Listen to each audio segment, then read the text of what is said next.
Fabiano, lembrar que essa sessão é gravada, a gente deixa sempre disponível alguns dias após no canal do YouTube da Vita Tratamento Renal.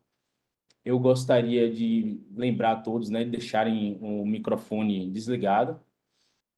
Se tiverem opiniões mais acaloradas ou não, pode deixar no chat aí os comentários. E eu queria que, quando abrissem para as perguntas após as duas aulas, que fossem perguntas mais objetivas, né, para a gente que a gente conclua com uma hora aí de apresentação e aí possamos aproveitar o máximo de tempo aí dos nossos convidados, tá joia? Então, gostaria de passar a palavra para o Dr. Fabiano, para começar, né, falando desse manejo aí do paciente renal crônico e também das emergências, né, por hiperpotassemia. Fabiano, seja bem-vindo aqui à nossa sessão nacional, um prazer receber você. E aí, fica à vontade aí para dar início à sessão. Bom, muito obrigado, Marcelo. Obrigado também em nome aí pelo Bruno, né, pelo convite, por essa oportunidade, uma grande honra estar aqui nessa sessão clínica nacional da Davita. Eu ainda não faço parte da Davita, né, quem sabe no futuro, mas para mim é um prazer enorme estar aqui com vocês, né, com amigos como o Felipe também, dividindo essa sessão. E o tema é um tema muito importante, né? Até pouco tempo atrás, hiperpotassemia talvez era um assunto meio esquecido, né? Meio colocado de lado para nós nefrologistas. Não tinha grandes novidades, né? Era aquela coisa mais maçante, mais batida. E com os últimos novos medicamentos que surgiram, parece que o assunto, né, voltou ao holofote da nefrologia, da clínica médica. Então é um prazer aí tá falando aí sobre esse assunto. Eu vou falar da abordagem mais inicial, manejo no paciente crônico, manejo no agudo e deixar a parte de diálise aí para o Felipe. Vou compartilhar aqui minha tela e aí, Marcelo, você me fala aí se está aparecendo aí, se está tudo certinho para que eu possa começar a falar. Tá aparecendo aí, Marcelo? Apareceu, estou vendo aqui. Beleza. Então, pessoal, nós vamos falar então sobre hipercalemia, principais, principais causas, qual o impacto dessa hipercalemia e sobre o manejo dessas situações. Então, eu dividi, né, talvez a agenda da nossa aula seria definição, causas e principais cenários clínicos, qual o impacto da hipercalemia, qual o impacto da subutilização dos inibidores do sistema renina-angiotensina-aldosterona, quando a gente tem uma situação de hipercalemia, e vamos falar sobre o manejo crônico e o manejo agudo. Em relação à definição, é difícil a gente ter um consenso, pode ser uma coisa meio que batida, mas se a gente for pegar diversos guidelines, eles não entram em um consenso de o que seria hipercalemia. Tem guidelines que falam acima de 5, tem guidelines que falam acima de 5,5, e até mesmo a definição, se a gente está frente a uma hipercalemia grave, uma hipercalemia moderada, isso ainda carece de um maior consenso. Eu costumo entender que hipercalemia, para mim, na minha visão, é potássio acima de 5,5 e hipercalemia grave é aquela com potássio acima de 6,5. E entre 5 a 6 a gente tem uma hipercalemia leve para moderada, de 6 a 6,5 com certeza uma hipercalemia já moderada, já mais importante. Níveis acima de 5,5 mEq por litro, aí a gente já fala de níveis mais preocupantes em relação ao potássio. Não é objetivo aqui ficar falando tanto da questão de fisiopatologia da homeostase do potássio, mas gostaria de lembrar talvez três itens principais. Primeiro, a maior parte do potássio sai pelo rim, 90% da excreção do potássio é renal. Logo, pacientes com disfunção renal, seja ela aguda ou crônica, vão ter um prejuízo importante na excreção do potássio. 10% do potássio sai pelo intestino. E talvez possa parecer uma parcela muito pequena, mas esse 10%, se você conseguir otimizar essa eliminação intestinal, a gente pode pegar um potássio que está muito alto e colocar ele dentro de um nível já mais seguro. Daí a importância dos novos tratamentos que a gente tem hoje. E o potássio é um íon que está mais dentro da célula. A grande minoria do potássio está no nível extracelular. E esse shift do intra para o extracelular tem várias situações, desde acidose metabólica, determinados medicamentos, estímulos aí de insulina, de estímulos beta-agonistas, que vão estar atuando nesse shift de intra para extracelular. Isso é importante para entender não só causas, como manejo aí da hipercalemia.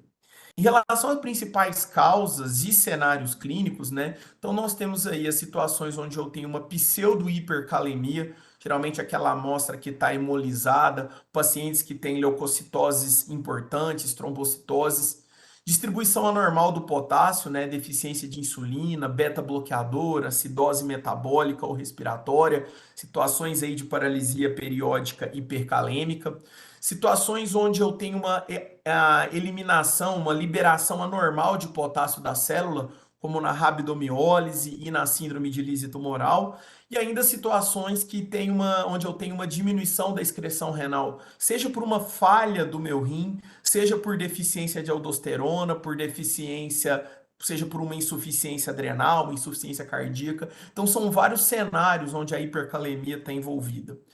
Esses dois próximos slides do trabalho recente, agora de 2024, do NDT sobre hipercalemia, coloquei porque eu achei bem ilustrativo. Então, você pode ter hipercalemia por conta de um aumento de ingesta, você pode ter hipercalemia por conta desse shift do extracelular, e aí a gente vê várias situações, hipertonicidade, deficiência de insulina, beta-bloqueador, lesão tecidual, vários medicamentos, né, como digoxina, succinilcolina, e aqui todos os medicamentos que vão atuar no rim, principalmente no sistema renina-angiotensina-aldosterona, que vão estar envolvidos com essa maior, com essa redução na eliminação de potássio e, consequentemente, na hipercalemia. Lembrar de vários medicamentos, a gente tem em mente que somente drogas aí que agem no sistema renina-angiotensina estão implicadas com a questão de hipercalemia, mas não esquecer, por exemplo, de determinados antibióticos como trimetoprim, pentamidina, penicilina, a digoxina, heparina, né, que está talvez também em pequena ou em moderada parte aí associada à hipercalemia até do nosso paciente em diálise, ANES, inibidor de calcineurina. Então, são vários medicamentos aí que podem também estar envolvidos na fisiopatologia da hiperpotassemia do nosso paciente. Como principais cenários, né, que nós nefrologistas aí, cardiologistas, entramos em contato, a gente tem a doença renal crônica, cerca de 40 a 50% dos pacientes com doença renal crônica vão ter hipercalemia.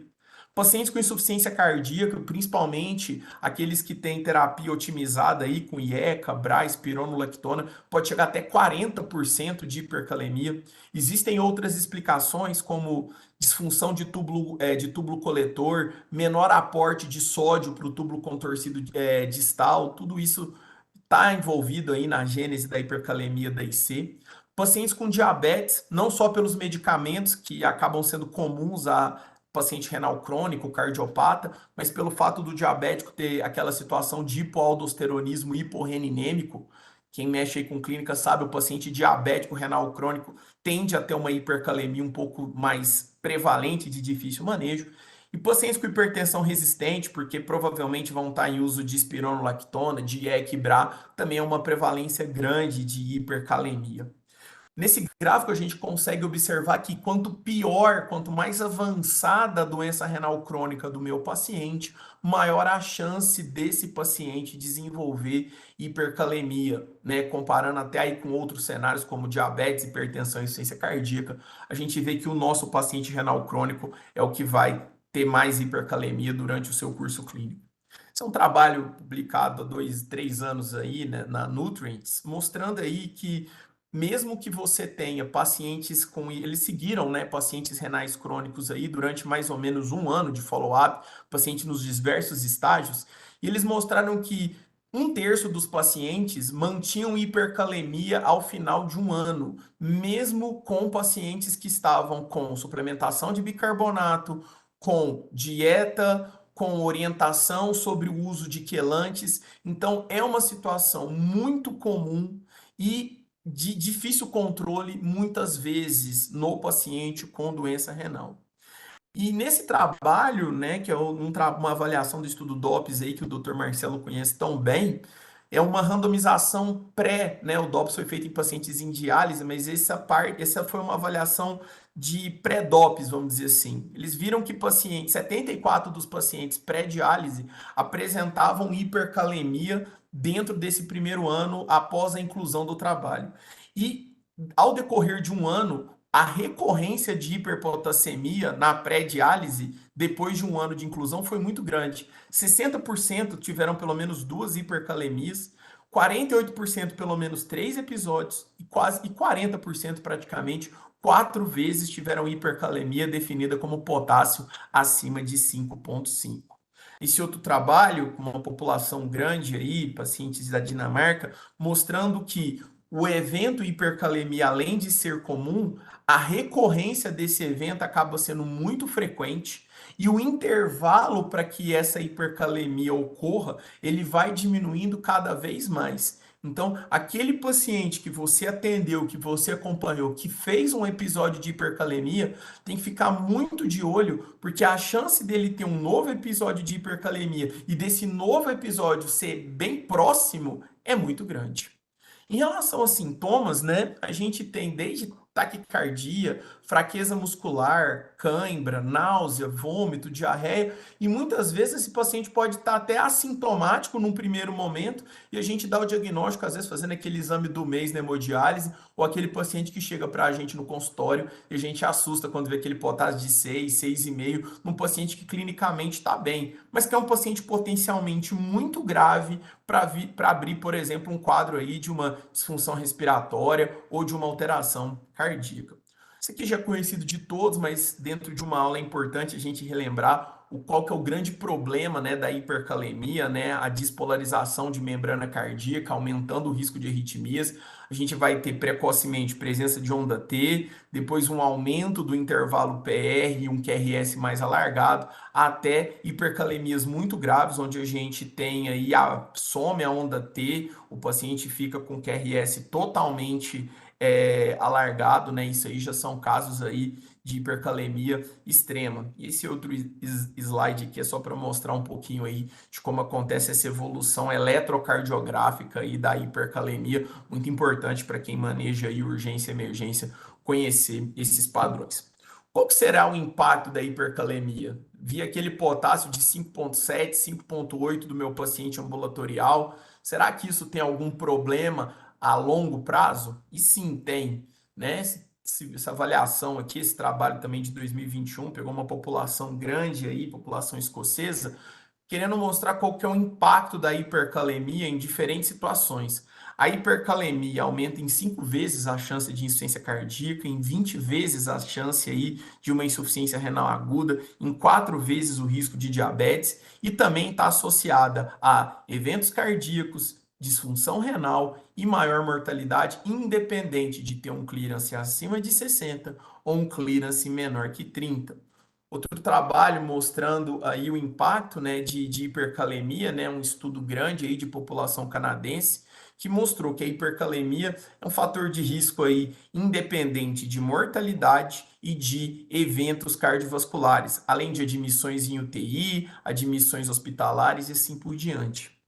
Esse outro trabalho mostrou em pacientes japoneses, se não me engano, pacientes, qual que seria o impacto econômico da hipercalemia. E esse trabalho mostrou que, pelo fato de você ter mais admissões, pelo fato de você ter mais internações em UTI, o impacto da hipercalemia é muito grande, independente se você está falando de pacientes com doença renal crônica ou pacientes com insuficiência cardíaca.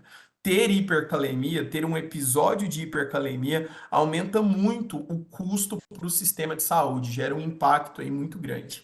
Especificamente nos pacientes com IC, a gente tem essa distribuição, essa curva de Gauss, né, que os extremos de calemia são ruins. A hipocalemia é ruim, assim como a hipercalemia também. Pacientes com IC que têm um nível de potássio acima de 5 vão internar mais, vão ter mais mortalidade. E é sempre um paciente que você acaba tendo um dilema, como nós vamos falar, em relação ao manejo das drogas aí que bloqueiam o sistema renina-angiotensina, aldosterona. Isso é um trabalho em pacientes com doença renal crônica avançada, estágio 4, estágio 5, onde a gente observa aí que tanto níveis baixos de potássio, mas principalmente níveis elevados, acima de 5,5, acima de 6, vão estar associados a maior chance, a maior mortalidade e a maior chance desse paciente entrar em terapia renal substitutiva. E se a gente juntar esses problemas, né, a gente falou lá naquele slide anterior dos cenários de risco, né? Doença renal crônica aumenta muito o risco, IC aumenta muito o risco e diabetes. Quando a gente junta esses três fatores, e não é raro a gente ter isso no nosso paciente, olha como o gráfico aí de mortalidade em relação aos níveis de potássio, nessa curva azul, ele se apresenta de maneira mais intensa. Então, a hipercalemia, te consegui mostrar aí por esses slides aí, que causa, sim, um grande impacto na sobrevida, hospitalização nos nossos pacientes. Talvez uma coisa hoje que chame mais atenção é que na hipercalemia, uma das primeiras coisas que a gente pensa em fazer é diminuir, suspender ou reduzir dose dos inibidores aí do sistema renina-angiotensina-aldosterona, IECA, BRA, espironolactona. E a gente tem esse dilema. Se eu vou parar esses medicamentos, eu melhoro os níveis de potássio, tinha a ideia de melhorar a função renal, né? Mas se eu continuar, eu vou ter um melhor controle de pressão, eu vou ter um impacto cardiovascular e vários trabalhos, algumas meta-análises recentes, tentam responder essa pergunta. Uma delas aí, talvez o que não focou tanto na questão de potássio, mas que é um trabalho super comentado aí, que é o Stop ACI, mostrou que a manutenção de IECA e BRA nos pacientes com doença renal crônica avançada não teve, por exemplo, um impacto maior nesse paciente entrar mais em diálise, né? Tinha aquela história, paciente em estágio 5, vamos suspender o IECA ou BRA, porque você vai ter uma preservação da taxa de filtração glomerular e ele vai entrar menos em diálise. Esse trabalho não mostrou isso.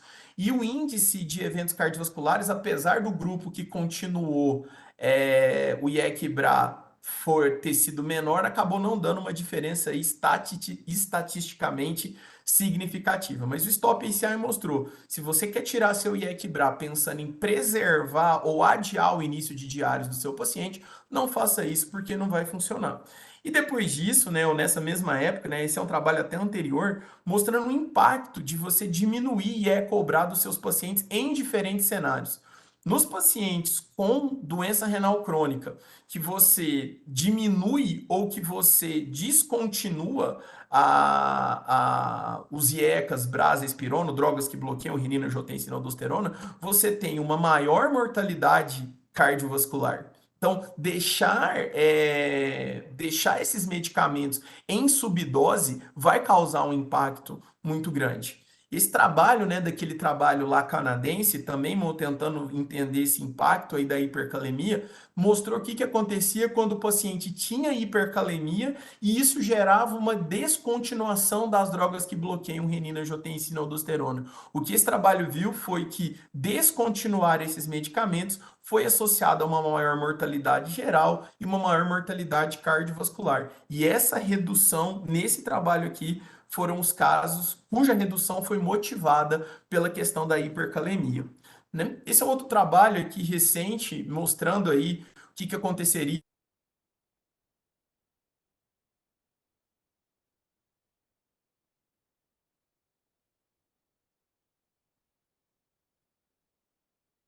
Ficou Tá mudo. vendo? Tá mudo.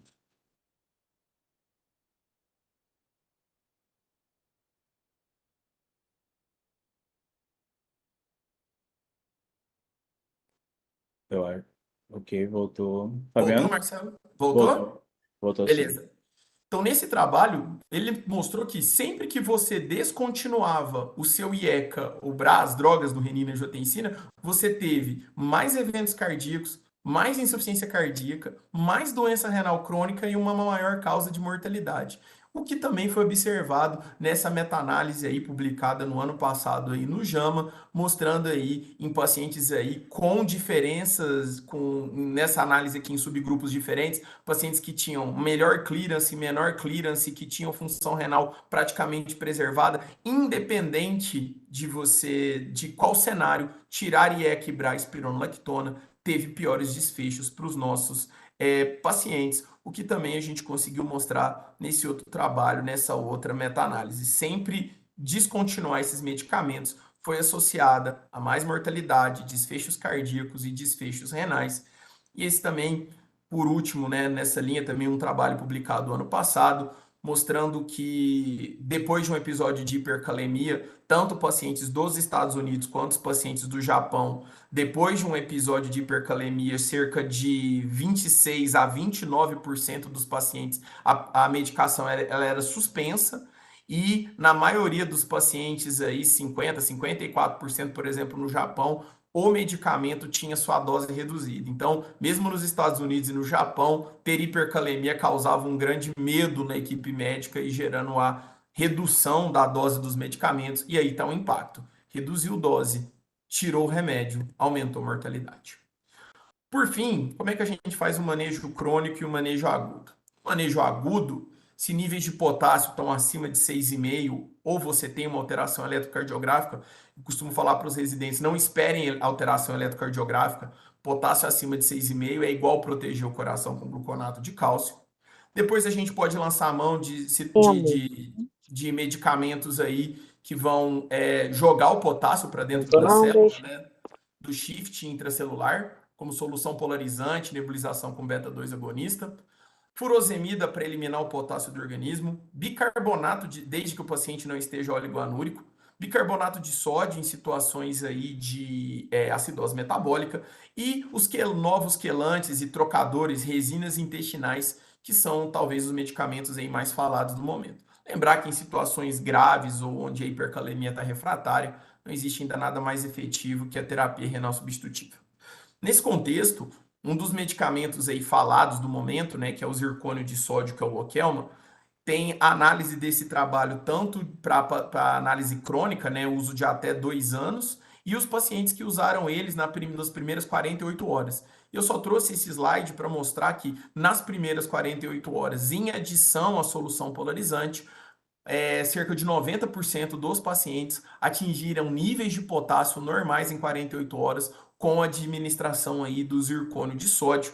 Diferente de outros quelantes, esse medicamento aí parece que tem um início de ação rápido, podendo ser uma droga, um novo arsenal terapêutico para a gente colocar aí na terapia de urgência.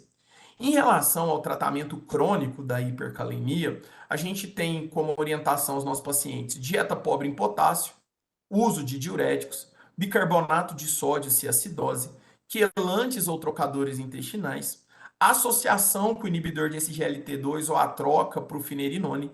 Em último caso, como está bem descrito no CADIGO, como está bem descrito nas diretrizes de C, redução ou suspensão de drogas que bloqueiam o sistema renina-angiotensina-aldosterona. Em relação às limitações, é difícil esse nosso paciente aderir à dieta. A dieta hipocalêmica é uma dieta que gera constipação e ela meio que vai contra a dieta DASH, que é benéfica para outras situações. O diurético depende da função renal do nosso paciente e ele pode gerar aí hipotensão, hipovolemia, o que piorariam a própria função renal e a própria hipercalemia. Os quelantes intestinais, resinas, são de difícil adesão para a maioria dos pacientes, além de ter efeitos intestinais importantes, né? Muitos aí associados aí com obstrução intestinal, situações mais graves, até volvo. E reduzir droga que bloqueia o sistema renina-angiotensina, acho que eu já mostrei aí suficientemente que isso vai piorar os desfechos cardiorrenais do nosso paciente. Então, nessa nossa, podemos dizer, nessa era moderna do manejo da hipercalemia no paciente crônico, o que a gente tem é dieta com seus prós e contras, reduzir drogas que bloqueiam renina-angiotensina com mais contras do que próprias, vai ser bem fácil, tem muitos efeitos adversos. Associação do ISGLT2, que tem infinitos efeitos benéficos cardiorrenais, inclusive a questão da hipercalemia, e cada vez mais a gente pode considerar os trocadores aí, as resinas intestinais de potássio. Meta-análises conseguem mostrar que a associação do ISGLT2 parece reduzir um pouco o potássio do nosso paciente, talvez por aumentar o aporte de sódio para o túbulo contorcido distal e, consequentemente, ele fazer com que haja uma maior excreção de potássio. E nesse trabalho aqui para mostrar, na verdade, é uma análise que faz o estudo com o finerenone, que é o Fidelity, comparando com o estudo Amber, que usou espironolactona, numa comparação desses trabalhos para se avaliar. Primeiro, Mudanças de pressão, a gente sabe que o finerenone tem pouquíssimo efeito em pressão, ao passo que a espironolactona é um bom antihipertensivo até, mas em relação à indução de hipercalemia, esse trabalho conseguiu mostrar que o finerenone talvez induz bem menos hipercalemia do que a espironolactona em situações onde você tem a possibilidade de usar o finerenone ao invés da espironolactona, talvez seja uma medida interessante pensando em potássio, como essa análise aí, como essa meta-análise aí mostrou, principalmente ratificando esse efeito do inibidor de SGLT2 para diminuir a chance de hipercalemia. Para terminar, em relação aos trocadores intestinais, todos os trocadores intestinais, as resinas, têm efeito, né, para reduzir hipercalemia. Esse é um follow-up de pacientes aí chineses que mostrou que o uso de quelante, nesse caso aqui, era o poliestireno de cálcio, o poliestireno de sódio. O uso desses medicamentos foi associado a menor chance de hipercalemia e, consequentemente, maior sobrevida dos pacientes, né? E interessante, o grupo que apresentou maior sobrevida foi o grupo que usava quelante e estava usando doses otimizadas dos inibidores do renina-angiotensina-aldosterona, mostrando que talvez o grande benefício dessas drogas é você conseguir manter sua terapia otimizada para DRC e para IC. Tem novos quelantes, né? Isso aqui são trabalhos aí que falam sobre o Patiromer, que é um quelante que nós não temos disponível no Brasil, mas que tem disponibilidade nos Estados Unidos, acredito que tem disponibilidade na Europa também, mostrando aí que é uma droga efetiva, né, em pacientes aí que têm diabetes, pacientes aí que têm também doença renal crônica e que estão recebendo aí terapia com IECA e BRA, né? Tenho talvez o inconveniente de ter que tomar 2 vezes ao dia, né, diferente de outros medicamentos, mas são trabalhos aí que mostraram a efetividade dessa medicação. Em termos do zircônio de sódio, do Lokelma, né, a gente mostrou lá atrás uma pequena parte do estudo, mostrando aí o benefício a curto prazo, e aqui mostrando aí segmentos de 29 dias, e esse trabalho seguiu até 1 ano, mostrando que são drogas aí muito efetivas na manutenção da calemia do paciente. A grande maioria dos pacientes usou doses de 5 a 10 gramas. Em termos de efeitos adversos, a chance de edema, que é o evento mais comum, foi bem mais frequente nos pacientes que usaram 15 gramas por dia, que por sorte foi a minoria dos pacientes. Esse trabalho aqui mostrando o efeito, então, a longo prazo, né, do zircônio de sódio, e que, como eu mostrei, talvez a grande vantagem desses quelantes é você poder continuar usando o seu inibidor da ECA. A maioria dos pacientes continuaram os medicamentos e 13% dos pacientes até aumentaram dose, né? E 14% dos pacientes puderam iniciar um tratamento. A gente vê que apenas 11% dos pacientes desse trabalho tiveram diminuição desses medicamentos. Os medicamentos, eles logicamente são diferentes, né? Talvez a grande vantagem aí do zircônio de sódio, do Lokelma, seja o início de ação rápido, né? Possibilidade aí de ser usado em urgência, diferente dos outros, né? Alguns aí vão variar em relação a custo, em relação a efeitos colaterais. Em relação ao zircônio de sódio, que é a droga que chegou mais recentemente para nós, talvez as principais vantagens são o início de ação, o fato de ser mais palatável para o paciente e ter uma quantidade menor de efeitos colaterais em relação aos demais.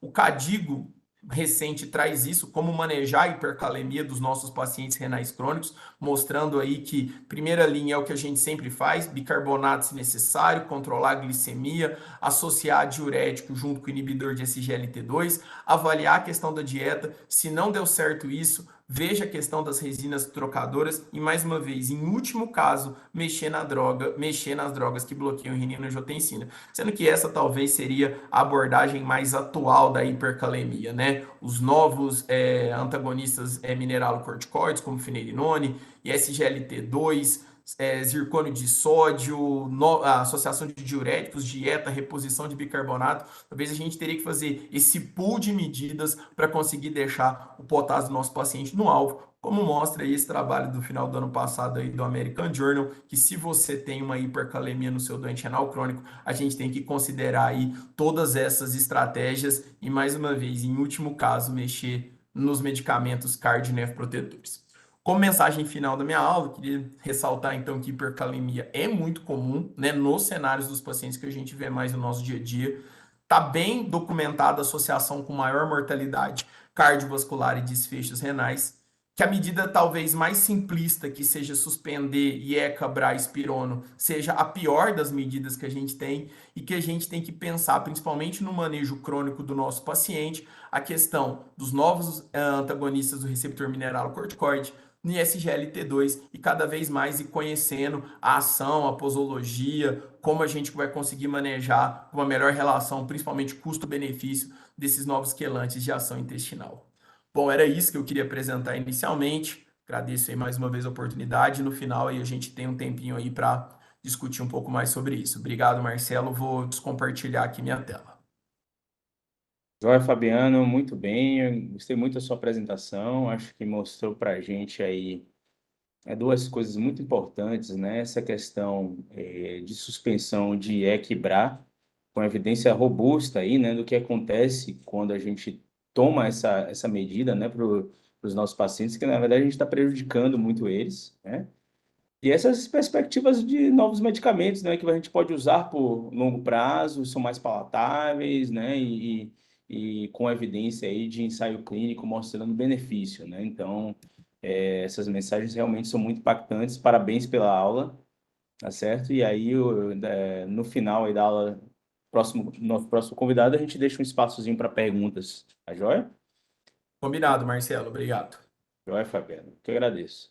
Então, por falar no nosso próximo convidado, eu queria convidar aí o nosso querido aí, doutor Felipe Guedes, para dar sequência. Eu lancei o desafio para o doutor Felipe, né, de falar sobre estratégias, né, para o paciente em diálise, né, que está sujeito aí à hipercalemia, né? Então, Felipe vai trazer essa aula para a gente, né, falar o que é que ele propõe aí de manejo. Beleza, Marcelo. Marcelo, só uma dúvida. É melhor compartilhar através do PowerPoint ou a tela toda? Eu geralmente compartilho a tela toda, viu, Felipe? E aí eu coloco em modo apresentação. Tá vendo a tela? Tô. Eu acho que aí você vai ter que. Aqui. Tá indo direitinho. Massa. Aí você coloca modo apresentação, que eu acho que vai dar certo.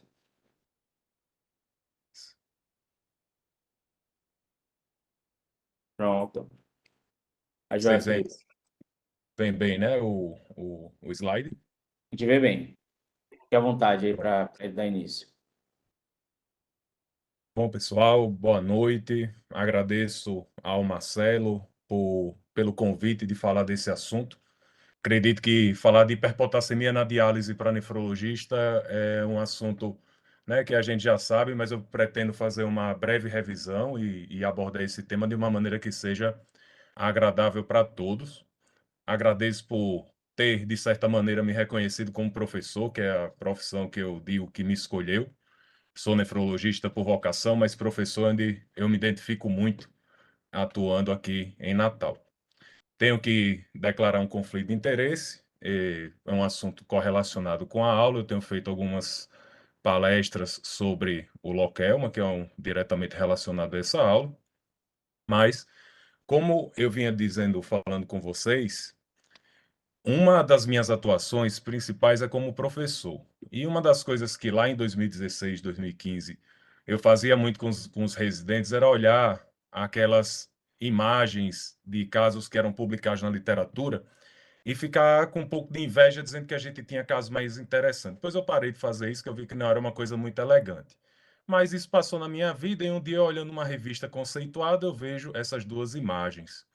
E essas imagens estavam publicadas, né, no New England Journal como um caso clínico de imagem da semana, né, uma hiperpotassemia de um paciente que faltou a diálise. Eu perguntei até qual era a grande surpresa, já que na época eu trabalhava num hospital de urgência e emergência aqui em Natal, que recebia na terça-feira, era meu sobreaviso, eu atendia pacientes que tinham eletrocardiogramas muito mais recheados de alterações do que esse.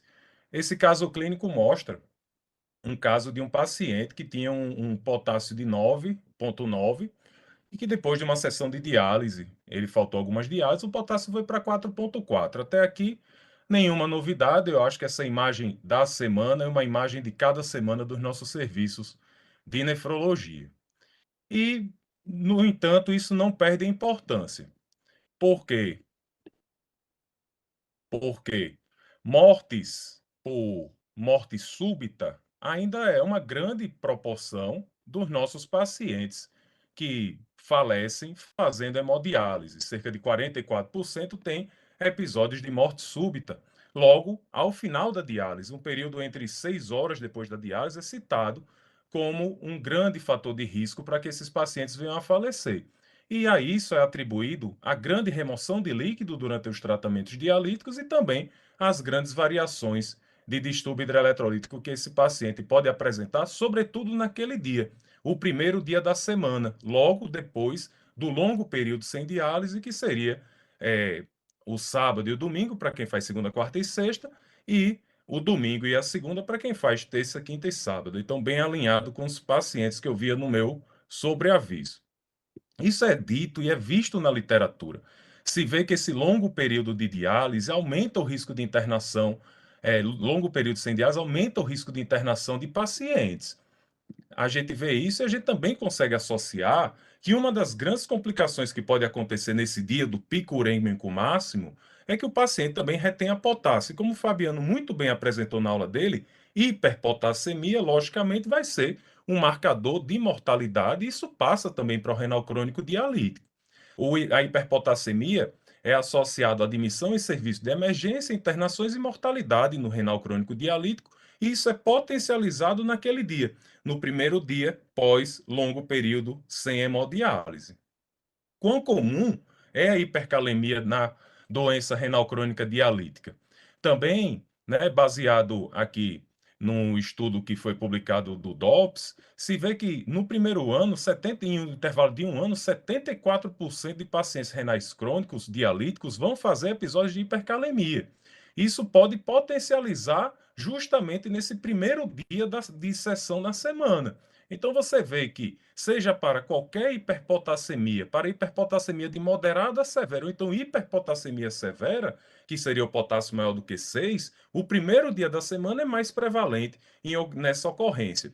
E nesse estudo que baseou o DOPS, cerca de 17% dos pacientes apresentavam hiperpotassemia severa fazendo hemodiálise. O que é mais ou menos parecido com dados do nosso Censo Brasileiro de Diálise, publicado nesse ano, que a gente já recebeu, mostrou aqui um número que oscila ali próximo a esses 16% quando a gente fala de hiperpotassemia grave. E um grande detalhe que eu acho interessante, que eu tirei do censo, é a seguinte informação. Algumas clínicas do Brasil, na verdade algumas não, né? A metade quase das clínicas de diálise do Brasil fazem a coleta de exame na segunda sessão da semana, ou seja, já pode ter aqui os efeitos de uma melhora por causa da primeira sessão já ter sido realizada. Nós da Davita fazemos essa coleta na primeira sessão semanal, ou seja, os exames são mais majorados em termos de alterações. No nosso país, é meio monótono a questão do banho de diálise, é meio constante e possivelmente aqui vai predominar o banho de diálise com potássio de 2 mEq por litro. Existem variações regionais da hiperpotassemia no Brasil. Esse estudo, que foi publicado em 2023, baseia em resultados do censo de 2019 e ele mostra uma variação regional da hiperpotassemia severa no Brasil, sendo que o Nordeste tem mais da metade, né, tem exatamente 1,5 vezes a proporção de hipercalemia grave do que a região Norte, por exemplo. A essa alteração é atribuído os efeitos das variações dietéticas, mas de uma maneira questionável, né? Sendo o nordestino e tendo lugar de fala aqui na situação, a gente muitas vezes observa uma certa monotonia alimentar do nosso paciente renal crônico dialítico, que inclui ali a ingestão de carne vermelha, de carne de vísceras, que pode auxiliar aí o desenvolvimento dessa hiperpotassemia. Olhando para fatores que são associados à hiperpotassemia no paciente dialítico, sobretudo essas hiperpotassemias graves, um conceito que eu olhei para as tabelas buscando identificar era a questão da subdiálise.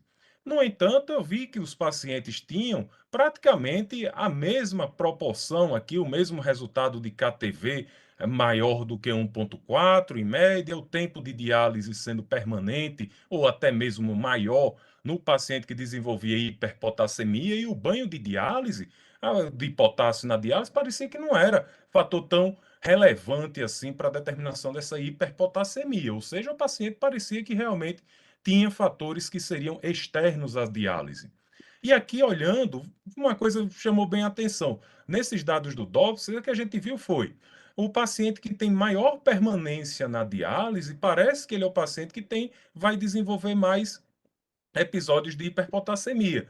Consequentemente, também um valor de creatinina sérica mais elevado e acompanhando também o valor do fósforo também mais elevado.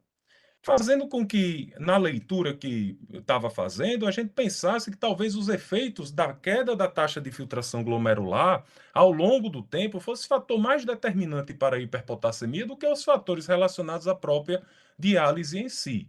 Por exemplo, o uso de medicações que foi comentado, IECAS e BRAS praticamente tinham a mesma porcentagem. Tudo bem que o diurético poupador de potássio havia uma maior prevalência de uso nos pacientes que tinham hiperpotassemia.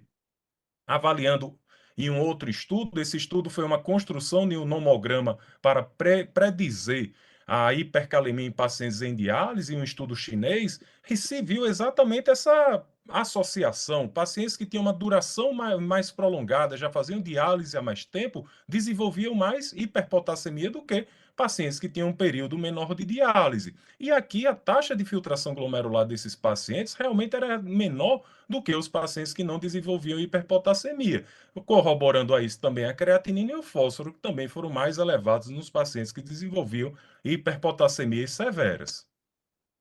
Uma questão relacionada a acesso, pensar que o acesso pode influenciar o desenvolvimento dessa hiperpotassemia, a gente vê aqui valores significativos de diferença entre a hiperpotassemia e a ausência de hiperpotassemia, favorecendo ao lado que tem hiperpotassemia o uso de fístula, ou seja, a gente teria aquela visão, a fístula vai ser mais ineficaz do que o cateter, então por isso ele vai causar mais hiperpotassemia por subdiálise, mas está aqui o paciente tem mais tempo de diálise, normalmente é o paciente que já tem fístula construída e ao mesmo tempo ele desenvolve hiperpotassemia.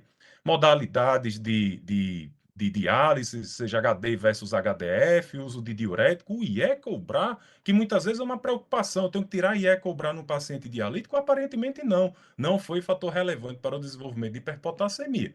Diabetes, como foi comentado, há uma certa tendência esses pacientes desenvolverem mais hiperpotassemia. Tudo isso se justifica pela explicação fisiológica. Paciente que faz hemodiálise perde a principal via de eliminação de potássio. Ou seja, o paciente até é orientado a reduzir a ingestão de potássio da dieta. Isso constantemente, a nossa nutrição, as nossas conversas com os pacientes, fazem com que o paciente seja motivado a ingerir menos potássio na dieta e orientado a eles quais são os alimentos que são ricos em potássio. No entanto, o paciente perde o órgão que é capaz de secretar 90% do potássio ingerido na dieta. Consequentemente, ele vai precisar remover o potássio através do tratamento dialítico ou perder potássio pelo intestino. Se vê, se especula, se teoriza que através do intestino se aumenta a perda de potássio diário, passando a valores maiores, porque se pensa que no intestino se existe aquele receptor BK semelhante ao que existe nos túbulos renais e que inclusive pode sofrer ação da aldosterona. Talvez por isso, pacientes que utilizam ainda mesmo que em diálise o inibidor do da aldosterona podem desenvolver uma hipercalemia mais severa, mas a gente sabe que a hiperpotassemia no dialítico se desenvolve porque ele não tem rim funcionante.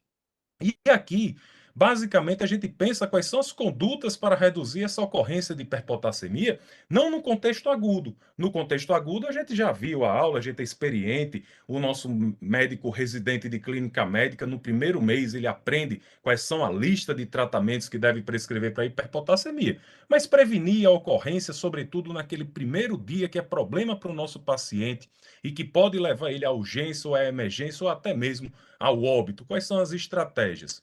A principal estratégia, a gente pode pensar em mover modificações na prescrição de diálise.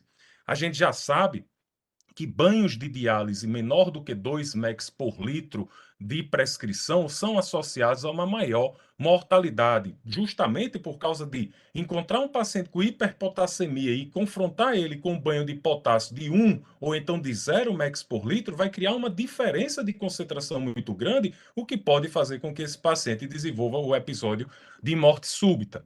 Sabemos que o potássio é um elemento predominante no intracelular, cerca de 98% do potássio corporal está dentro da célula, e durante o tratamento de diálise não existe remédio nenhum que vá ser mais eficaz do que uma sessão de diálise para normalizar o potássio.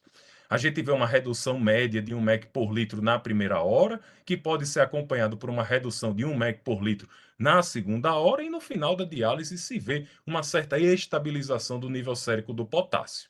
E é importantíssimo que a gente lembre e oriente nossos colegas e principalmente os intensivistas, porque o potássio é intracelular. Nós temos uma baixa do potássio corporal após a diálise, mas, no entanto, 5 a 6 horas depois da sessão de diálise, o potássio sofre um rebote. Ele vai subir de novo. Então, não é para ninguém coletar potássio imediatamente ao final da sessão de diálise, sobre risco de identificar uma pseudo-hipocalemia. Baseado nessas informações, a prescrição de diálise, ao ser modificada, tem algumas tendências de prescrição. Não faz tanto sentido a gente aumentar o tempo de diálise se o paciente já faz uma diálise eficaz de 4 horas. Possivelmente, aumentar o tempo de diálise, aumentar o KTV, não vai impactar na redução maior do potássio corporal. Aumentar a frequência de diálise e, sobretudo, a redução do período longo sem diálise pode favorecer esse controle melhor do potássio. No entanto, a gente vai ter que convencer o paciente a fazer diálises mais frequentes ao longo da semana. No Dalgidas, livro texto base dos nossos estudos, ele diz para evitar um banho de concentração de glicose do dialisato acima de 200 miligramas por decilitro de glicose, o que normalmente já é prescrito nos nossos banhos atuais, não tendo a referência científica para uma concentração menor de glicose no dialisato. Mas o que a gente faz na prática, quando a gente vê o resultado do potássio, da primeiro potássio da semana alterado, é pressionar sobre a orientação dietética. A orientação dietética é visto que excessos de potássio na ingestão dietética nesse período interdialítico pode favorecer o desenvolvimento de hipercalemia, e isso é uma associação lógica. Porém, a dieta regulada não tem tanta evidência, assim, uma evidência muito robusta, que a dieta já regulada vai ser sempre associada à melhora da hiperpotassemia. Muitas vezes o nosso paciente já tem uma baixa ingestão de potássio, e limitar mais a ingestão desse potássio não vai ser fator determinante. O Cadigo posiciona, até de uma certa maneira, que as dietas que são baseadas em frutas e vegetais, elas também podem ser administradas ao paciente renal crônico, sobretudo pela maior presença de fibras, que reduz a absorção do potássio intestinal, diferente do que acontece com os alimentos processados, ultraprocessados e baseado na ingestão de alimentos baseados na ingestão de carnes dos animais. Aquela lista de tratamentos que a gente é acostumado a prescrever para o renal crônico possivelmente não se adequa ao renal crônico dialítico. Pacientes que não urinam, pacientes que têm outro mecanismo, por exemplo, de desenvolvimento de uma acidose metabólica, pacientes que, de certa maneira, já têm uma disfunção tubular que vai levar à resistência à ação da aldosterona, os efeitos indesejados e deletérios de dietas laxativas e o uso de quelantes de potássio intestinal surgindo aí como possibilidade de prescrição. O uso de quelantes intestinais de potássio estão recomendadas já no Cadigo de 2024. Ele traz uma tabela comparativa que inclui o poliestireno sulfonato de cálcio, nosso famoso Sorcal, que nós temos disponível no Brasil há muito tempo. Fala de uma certa não seletividade da resina, aquela potássio, aquela cálcio, aquela magnésio, e tem as doses dela que são prescritas, que nós somos muito bem habituados a prescrever o Sorcal. O Papiroma, ele não é disponível no Brasil ainda, mas já existe evidências na literatura, já existem estudos que mostram a prescrição dessa medicação em pacientes dialíticos, e existe o ciclosilicato de zircônio sódico, o Lokelma, né, que ele está sendo utilizado e que tem uma tendência, a medicação mais nova, a medicação mais recente no Brasil, que tem uma tendência à prescrição em pacientes portadores de hipercalemia, adultos, né? Ele está sendo bem utilizado quanto a isso, com doses conhecidas, como, por exemplo, a dose de ataque que Fabiano já falou na aula dele. Uma vantagem do Lokelma em detrimento dos demais é conhecer quando ela começa a agir, né? Cerca de 1 hora após a instituição da primeira dose, você já pode ver redução do potássio, o que seria um pouco mais tardio para o patirômetro e um pouco incerto para o Sorcal quando administrado. E o que limita muito o uso do Sorcal, o do poliestireno sulfonato de cálcio, são os efeitos gastrointestinais severos que ele desenvolve, muitas vezes com constipação intestinal e sendo descrito na literatura com alerta do FDA para eventos colaterais mais severos do ponto de vista gastrointestinal. O Lokelma tem efeitos colaterais também, mas muito mais raros, até mesmo as hipocalemias, edemas que são associados à medicação, muitas vezes relacionando isso daqui com doses mais altas do que os 5 gramas ao dia. Sobre a possibilidade de uso do Lokelma, do ciclosilicato, em pacientes portadores de doença renal crônica 5D, existe um estudo, o estudo chamado Dialyse, né, um estudo de fase 3, que randomizou pacientes dialíticos que apresentavam hipercalemia após o longo período sem diálise de 2 dias, e esses pacientes eram triados numa primeira semana, avaliando quais pacientes seriam selecionados. Eram pacientes que no primeiro dia da semana, antes de fazer a primeira sessão de diálise, apresentavam potássio sérico superior a 5,4 e que durante essa semana apresentavam novo potássio, já depois da realização de pelo menos uma diálise, maior do que 5. Esses pacientes seguiram numa fase chamada fase de titulação da dose, onde o potássio era colhido semanalmente, já tomando 5 gramas como dose inicial do ciclosilicato e, quando necessário, podia haver aumento até 10 e 15 gramas, e esse estudo foi randomizado e comparado a placebo. Após atingir o potássio em nível de faixa, que ele determinou que o potássio pré-diálise seria entre 4 e 5, houve um período de avaliação, no qual era mantida a dose do período de titulação, e depois de 2 semanas, finalizadas essas 4 semanas, o medicamento era retirado e novamente comparado durante esse período todo, comparado a placebo. A dose que normalmente ocorreu durante o final da fase de titulação, ou seja, a dose que manteve os pacientes com potássio entre 4 e 5, variou entre os pacientes que usaram Lokelma, e você vê a tentativa dos pacientes que usaram placebo, do médico, do investigador, em tentar otimizar a dose, chegando até 15 gramas, porque possivelmente eles não tiveram nenhum efeito.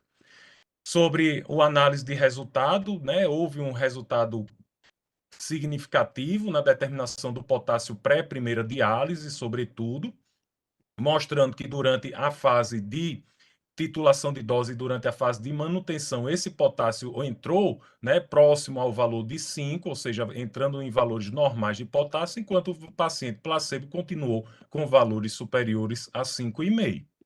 Houve cerca de 40% de respondedores. O que eles considerou pacientes respondedores eram pacientes que nas 4 semanas do tratamento de manutenção tiveram potássio determinado entre 4 e 5. Você vê 40% no grupo do ciclosilicato, somente 1% nos pacientes do grupo placebo, e havendo também aqui uma subanálise dos pacientes que não responderam, né? Teve alguns pacientes que não responderam porque perderam uma medida e pacientes porque tiveram um valor aqui diferente do valor entre 4 e 5, que era o objetivo inicial da avaliação desse estudo.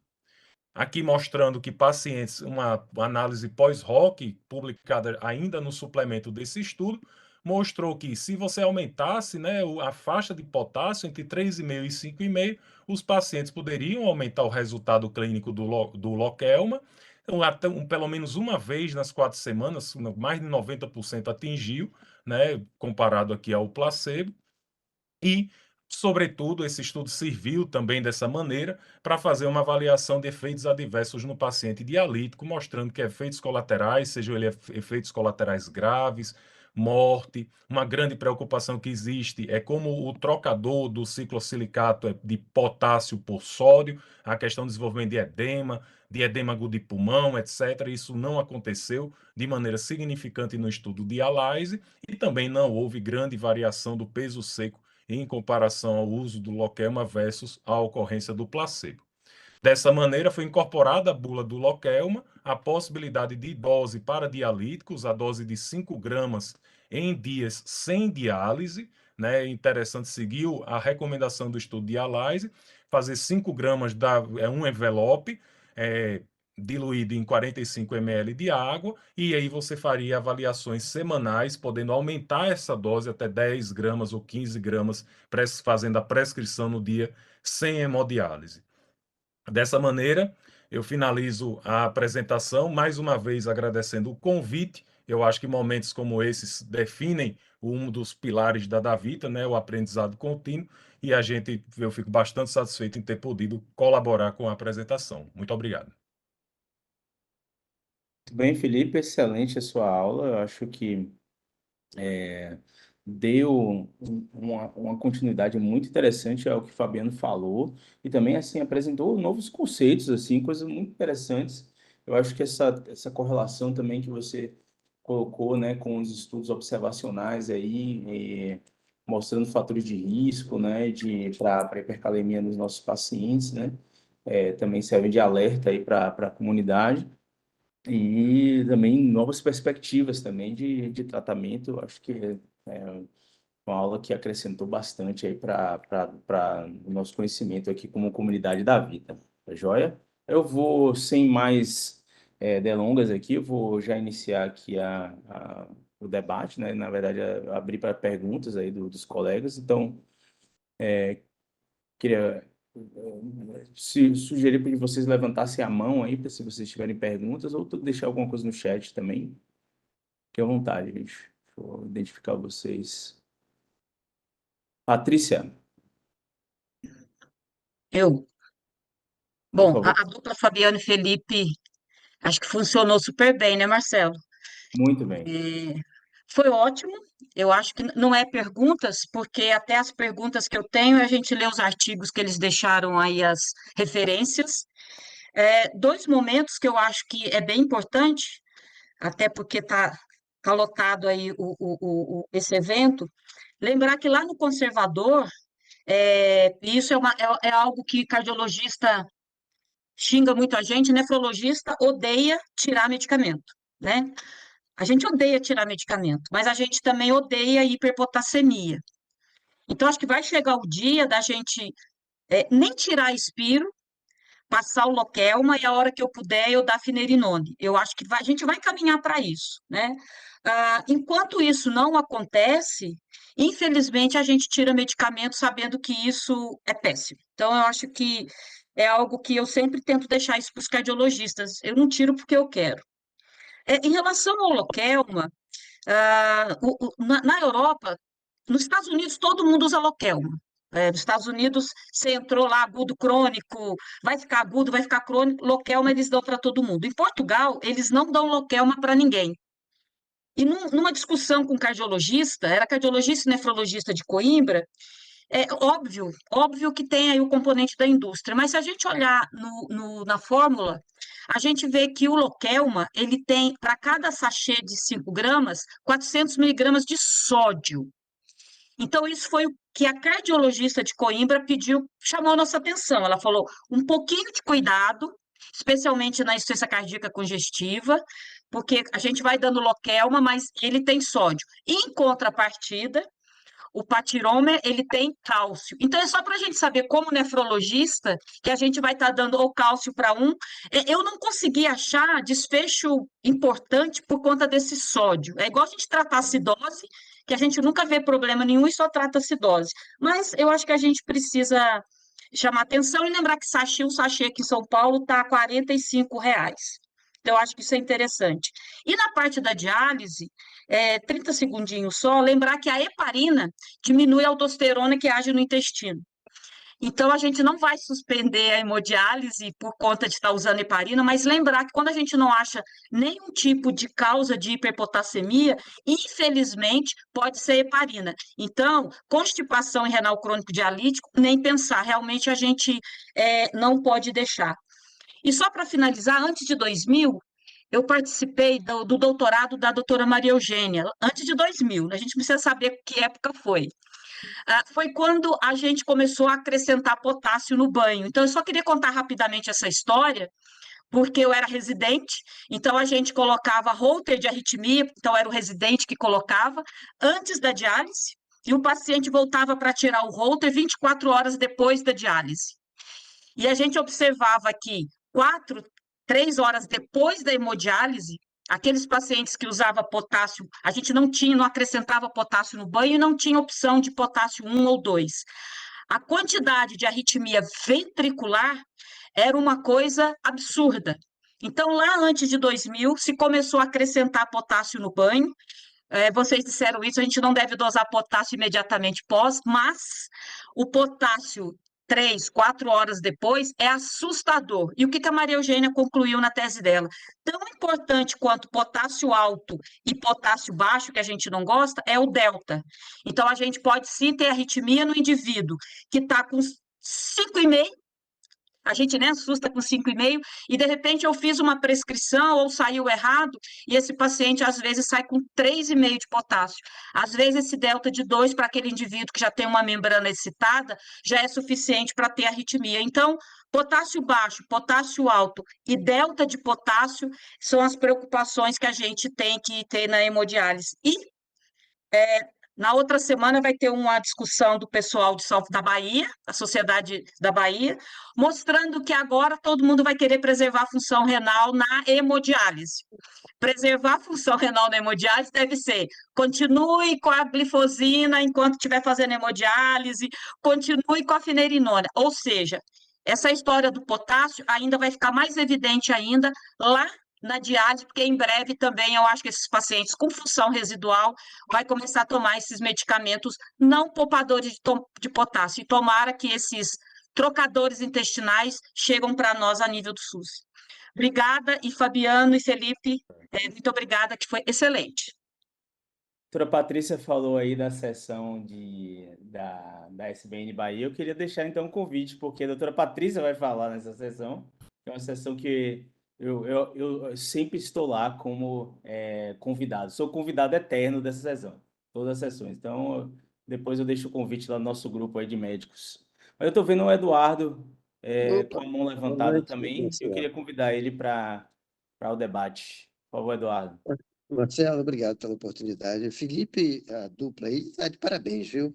Maravilhosa a exposição de vocês, viu? Maravilhosa. Foi feito algum estudo, Felipe, com hemólise e uso dessa substância pós-HD? Que a gente tem observado, aqueles pacientes que dialisam bem, têm um KTV bom, e a gente tem a surpresa de morte súbita em casa. Foi feito algum estudo levantando essa correlação com a hemólise, né?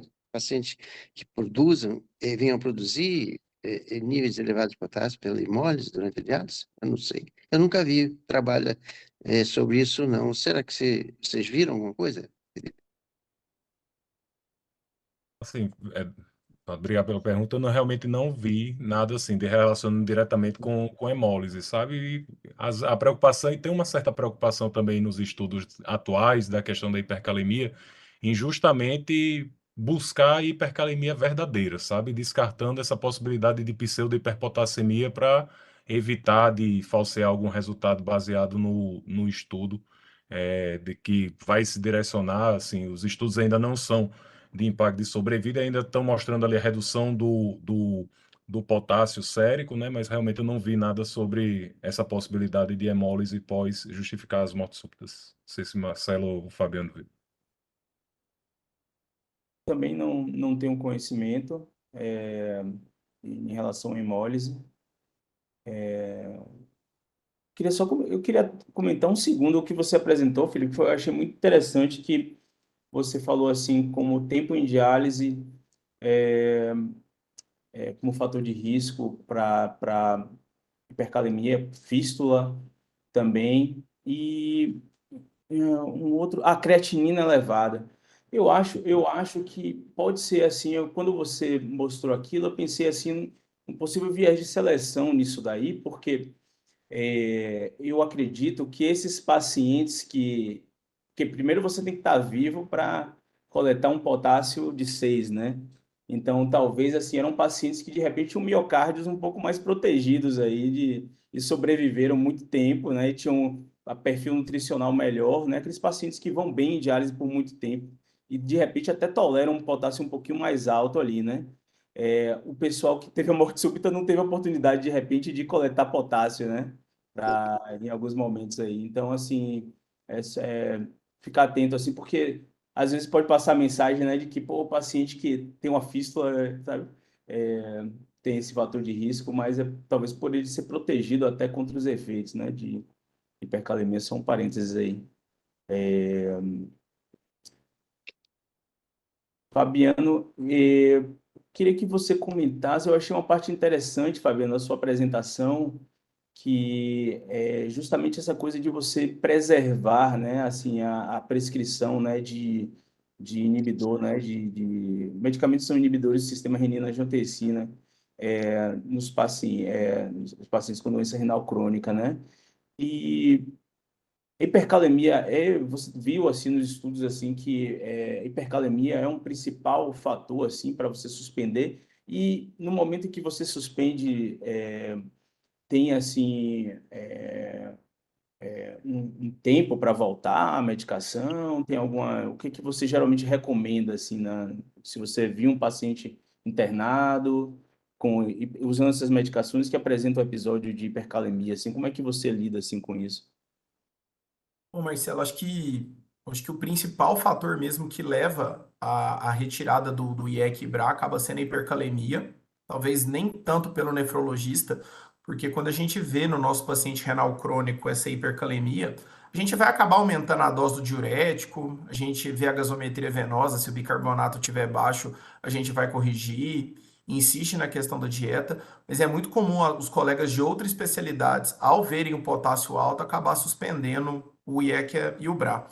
No paciente internado, né, a gente vê sim também que qualquer agudização, né, paciente renal crônico que interna e tem uma ira sobreposta ao quadro dele de doença renal crônica, acaba sempre sendo retirado esse IEC-BRA. E o que eu vejo muito, por exemplo, no paciente com IC, tira o IEC-BRA, coloca às vezes o monocordil hidralazina, que a gente acaba sabendo que, por mais que tenha um bom efeito hemodinâmico, acaba não tendo tantos bons desfechos. E aí, o que acontece é que quando o paciente melhora o potássio, o IEC-BRA não é retornado. Então fica aquela questão assim, meio de uma inércia terapêutica, tipo assim, ah, não, beleza, ficou bem, o potássio tá bom, para que que eu vou voltar essa medicação? Aquela, assim, então a gente tenta ao máximo não mexer, porque a gente sabe que quando tira, a chance de voltar é muito pequena.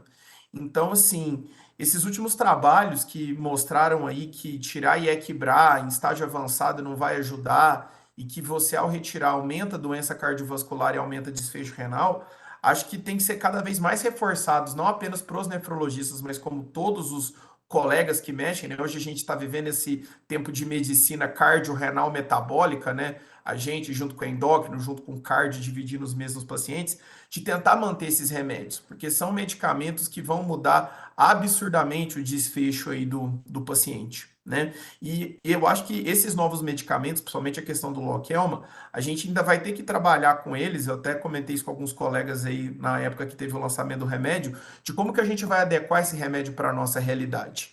Porque usar esse remédio da forma como, por exemplo, o trabalho Harmonize mostra para dose de ataque é muito caro. 10 gramas de 8 em 8 horas por 48 horas fica inviável. Ao passo que eu já vi colegas aqui, ajudei um colega aqui de Uberaba que usou, depois de um sachê, ele já conseguiu trazer um sachê de 5 gramas, junto logicamente com as outras medidas, ele já conseguiu jogar esse paciente para o potássio praticamente dentro do alvo. Porque às vezes você não quer que esse potássio abaixo para 4,8, mas se ele estava 7, você já jogou ele para 5,9, você já conseguiu uma vitória. Do mesmo jeito do paciente renal crônico em diálise, né? O Dialyze falou, use no dia não dialítico. Mas se a gente conseguir usar no intervalo dialítico maior, né? Talvez a gente vai diminuir metade do uso e já vai conseguir o melhor desfecho. Então, acho que o próximo passo em relação a esse medicamento é tentar achar outras estratégias de uso que sejam mais adequadas à nossa realidade financeira, porque o uso na dose que é falado no estudo realmente fica muito caro. Uma coisa que o Felipe falou em relação à diálise, uma coisa que eu tenho visto, pacientes crônicos que dialisam, a gente tem muito, ou pelo menos aqui eu vejo quase ninguém pede gasometria venosa. E muitas vezes esses pacientes, mesmo em diálise, acabam se mantendo com acidose metabólica.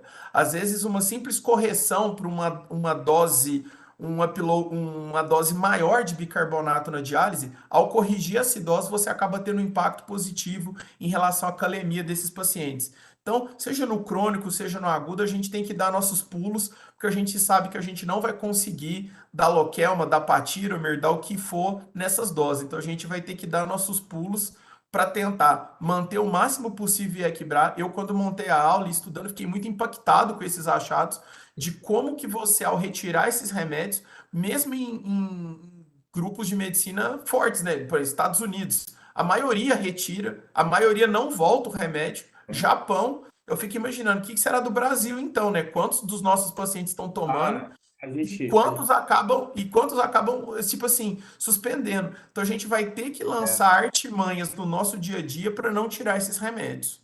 a gente tem dados, né, do Secadops, inclusive, que envolve o Brasil, e aí você vê que a cada estágio da doença renal, você vai perdendo em torno de 20% aí dos pacientes, eles têm essa medicação suspensa, né? Quando você chega a estágio 5 pré-diálise, está em torno de 33%, né, de pacientes que têm indicação de tomar medicação, estão usando essa medicação, né? Então, você está expondo o paciente a doença cardiovascular, né, e outros riscos aí também, né? Então, isso é um problema sério. E aí, nesse mesmo estudo, mostrava, assim, que a média de potássio desses pacientes não eram absurdamente mais elevadas, né? Então, assim, é como você falou, né? Uma inércia terapêutica aí que tá ocorrendo nesse sentido, né? Você está deixando de ajudar pacientes.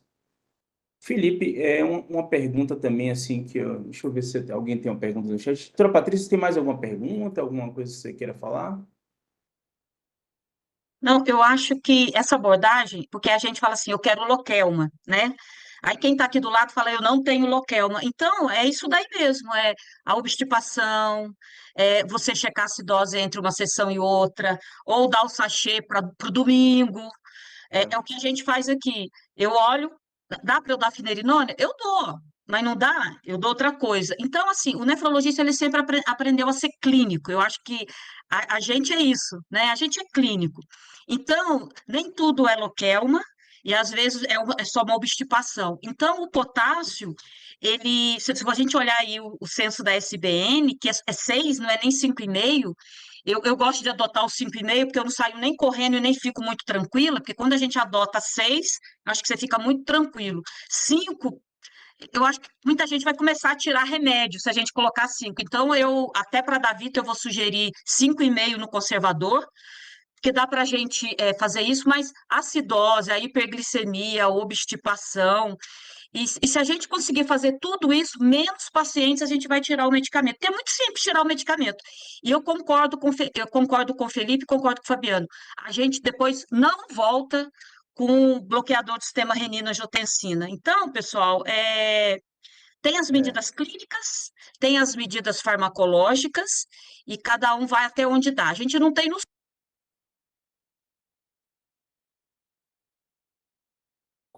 ficou mudo, Patrícia. Agora eu estou ouvindo você. Eu acho que uma coisa que é muito importante, aqui tem gente do Brasil inteiro, se cada um fizer o que pode no seu lugarzinho, tá ótimo, né? Tá ótimo, tá ótimo. Ah, e lembrar que quem está em diálise, eu também ainda posso usar o diurético, né? Então, a gente tem medidas ainda muito práticas, e só lembrar da parte da hemólise, quando a Maria Eugênia fez a tese dela, muito tempo atrás, como era mestrado, era bancada, aquilo ali se coletava e já levava imediatamente para o laboratório. Na época não tinha o Hospital do Rim, mas era um laboratório da nefrologia, então ela tirou o desvio da hemólise. Então, mesmo em não tendo a hemólise, era uma enfermeira, se observou uma taxa de arritmia extremamente importante, com indivíduos que faziam não só tinham hipopotassemia antes da diálise, mas aqueles que faziam esse delta, e lembrar que o delta é individualizado. Eu queria deixar isso bem claro. Às vezes o delta, aquele que seu paciente de 9 e tanto que foi para 4,5, se ele não tiver arritmia por delta, o coração dele está até muito bom, obrigada. Agora, tem paciente que o delta às vezes pode ser com 1,5, 2 mEq de diferença entre o potássio e outro. Então, Felipe e Fabiano, muito obrigada pela revisão. Obrigado pelo comentário, professor.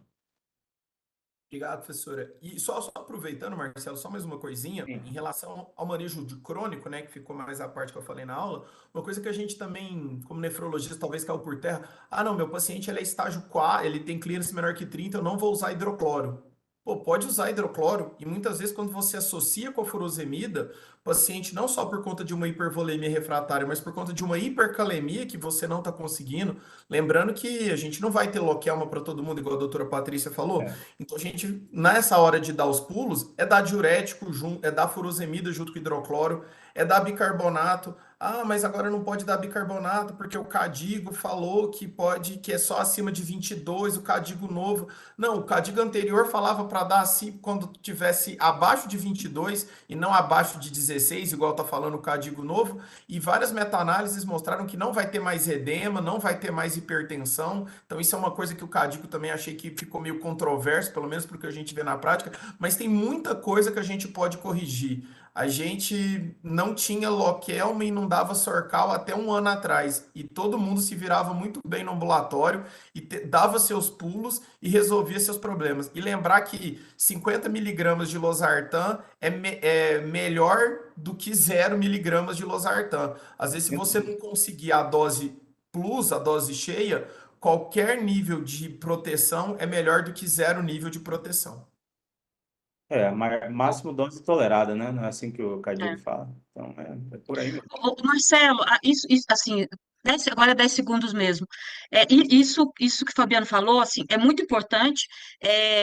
Agora o Cadigo está publicado, porque o que não estava publicado era confidencial apenas para consulta, era 16. Extremamente controverso. Falei com o PQA, ele falou que está dando maior confusão lá dentro, essa história do 16.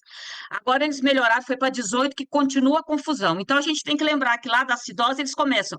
A acidose metabólica aumenta o catabolismo proteico, é ruim na sarcopenia, é pró-inflamatório. Concordo. Não tem trabalhos mostrando qual é o alvo, não sei o alvo e não sei se tratar melhor ou não. Então, a gente está finalizando com o Marcelo o protocolo de conservador, e o que eu deixei lá em vermelho vai ser o alvo do bicarbonato. Eu vou estar com o PQA sábado, lá no Rio de Janeiro, porque o PQA sabe as entranhas.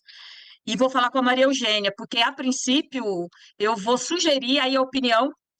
Eu vou trazer a opinião do PQA, da Maria Eugênia, eu vou dar a minha, que eu acho que é assim, lá no conservador, se alguém quiser conversar comigo entre 20 e 22, eu até que converso um pouquinho.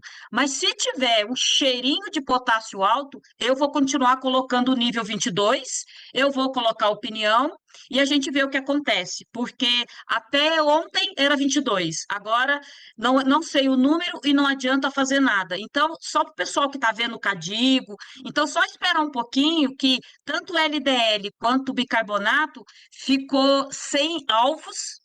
Até o PTH no conservador também está sem alvos, mas aí eu falo com a Luísa, põe a opinião da Luísa e ponto final. E do bicarbonato, pessoal, espera só mais uma semaninha, que aí eu trago a opinião do PQA e a gente põe a tendência, a gente valoriza, até porque a gente não tem Luquelma, né? A gente valorizar um pouquinho esse valor do bicarbonato, tá bom? Perfeito. Sem dúvida. Pessoal, eu vou encerrar a nossa sessão por aqui. Eu acho que foi uma sessão, a gente conseguiu atingir todos os nossos objetivos, né? E no final teve uma discussão muito rica também. Essas sessões aqui estão sendo realmente um sucesso cada mês, assim, o nível vai sempre aumentando, viu, Fabiano e Felipe? Eu queria agradecer muito a vocês, essas excelentes exposições, eu acho que trouxeram inovações, né, coisas inovadoras, assim, para a gente. Realmente eu tive até visões diferentes, assim, em relação ao que eu acreditava também, então acho que é assim que a gente evolui, né, com a ciência. E, bom, no mês que vem está programado a gente fazer uma nova sessão da Davita. Fabiano, você que não é da Davita ainda, você também está convidado, porque essa sessão é aberta para toda a comunidade da nefrologia. E a gente vai trazer os highlights do Congresso Mundial, viu? Então, na terceira segunda-feira do mês de maio, vamos trazer aí os diretores da Vita aí que foram para o Congresso Mundial, eles vão falar desses highlights. Tá joia, pessoal? Muito obrigado a todos que estiveram aqui presentes, né? Sempre um grande número de pessoas nessas sessões. Então, fica aí o convite, tanto para o nosso Journal Club da SBN Bahia também, eu vou deixar aí o convite para vocês. A doutora Patrícia vai lá falar, né? Comentar o artigo. E também o convite para maio, a gente está de volta aqui nessa sessão, tá joia, pessoal?